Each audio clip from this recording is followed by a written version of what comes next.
Assalamualaikum warahmatullahi wabarakatuh. Perkenalkan, saya Mencapaian Sofiani, salah satu guru di SMP Negeri 45 Buru, Kabupaten Buru. Di sini saya akan menjelaskan materi klasifikasi makhluk hidup dengan topik ciri-ciri makhluk hidup. Pernahkah kalian bertanya, mengapa pesawat bisa terbang, tapi pesawat tidak punya nyawa? Atau mengapa tanaman di halaman rumahmu bisa tumbuh besar, tapi kursi tidak? Yuk kita cari tahu apa saja yang membedakan makhluk hidup dengan benda mati.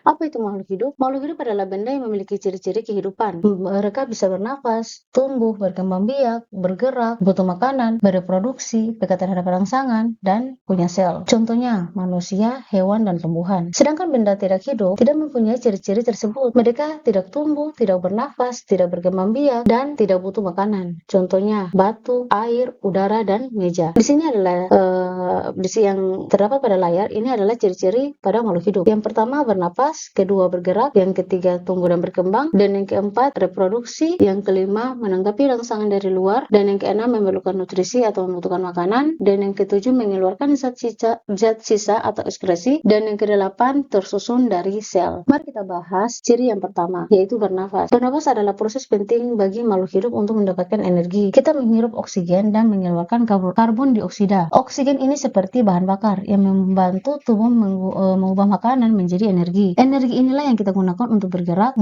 belajar, dan semua aktivitas lainnya. Tujuan bernapas menghasilkan energi untuk bergerak, tumbuh, dan berfungsi, serta menjaga keseimbangan gas di dalam tubuh. Bisa dilihat pada gambar yang ada di sini, cara makhluk hidup bernapas pada manusia dan hewan. Contohnya manusia dan hewan ya. Manusia dan mamalia menggunakan paru-paru, ikan insang, serangga trakea, katak, paru-paru, dan kulit. Adapun tumbuhan bernapas dengan mengambil karbon dioksida melalui stomata dan lentisel. Nanti bisa diamati dengan gambar yang ada pada layar. Selanjutnya, ciri yang kedua yaitu bergerak. Bergerak adalah perubahan posisi seluruh atau sebagian tubuh makhluk hidup. Gerak bisa aktif dan pasif. Tujuan gerak yaitu mencari makanan, menghindari bahaya, menyesuaikan diri dengan lingkungan, serta mencari pasangan. Bergerak aktif, contoh manusia dan hewan. Bisa kalian lihat pada gambar. Dan bergerak tidak aktif pada tumbuhan, yang terjadi pada tumbuhan putri malu. Dan yang berikutnya, ciri yang ketiga, tumbuh dan berkembang. Makhluk hidup bertambah besar dan lebih dewasa sering seiring dengan waktu. Ini disebut dengan tumbuh dan berkembang. Tumbuh, bertambahnya ukuran tubuh, yang dimana tinggi, berat, volume yang bisa diukur. Contohnya anak kecil menjadi remaja yang lebih tinggi. Bisa dilihat kalian pada gambar ini. Sedangkan berkembang, perubahan bentuk dan fungsi tubuh menuju kedewasaan tidak selalu bisa diukur. Contohnya pada biji tanaman tumbuh dan berkembang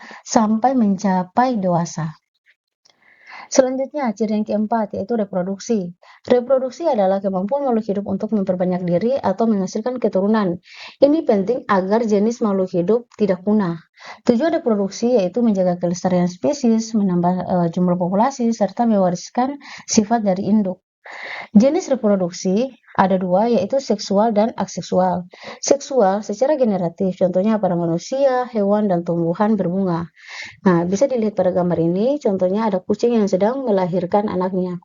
Sedangkan aseksual, yaitu secara vegetatif, umumnya tumbuhan dan makhluk sederhana atau amoeba. Nah, ini terjadi tanpa peleburan sel kelamin, hanya melibatkan satu induk.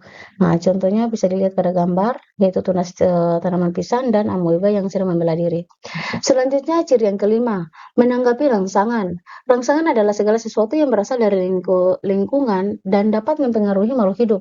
Rangsangan ini bisa berupa cahaya, suara, suhu, sentuhan, bau, dan lainnya.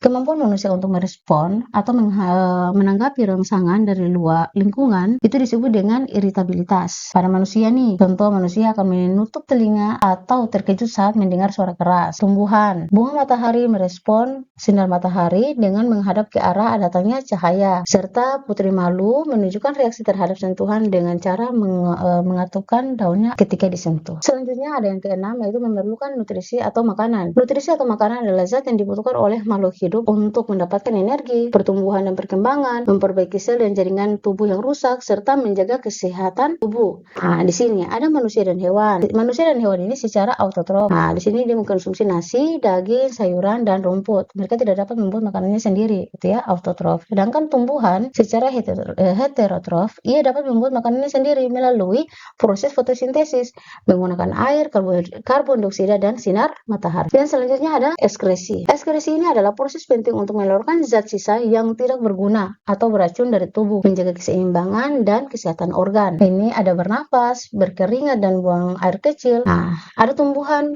mengeluarkan gas melalui daun atau stomata. Hewan ini beragam juga. Hewan punya cara unik. Ikan melalui insang, burung lewat kotoran. Bisa lihat nanti, kalian bisa perhatikan, amati pada gambar ya yang ada di layar. Selanjutnya yang ke-8, tersusun dari sel. Sel adalah unit struktural dan fungsional terkecil dari makhluk hidup. Semua makhluk hidup, baik yang sangat kecil mikroskopis seperti bakteri maupun yang besar seperti manusia, tersusun dari sel. Jenis sel itu ada dua.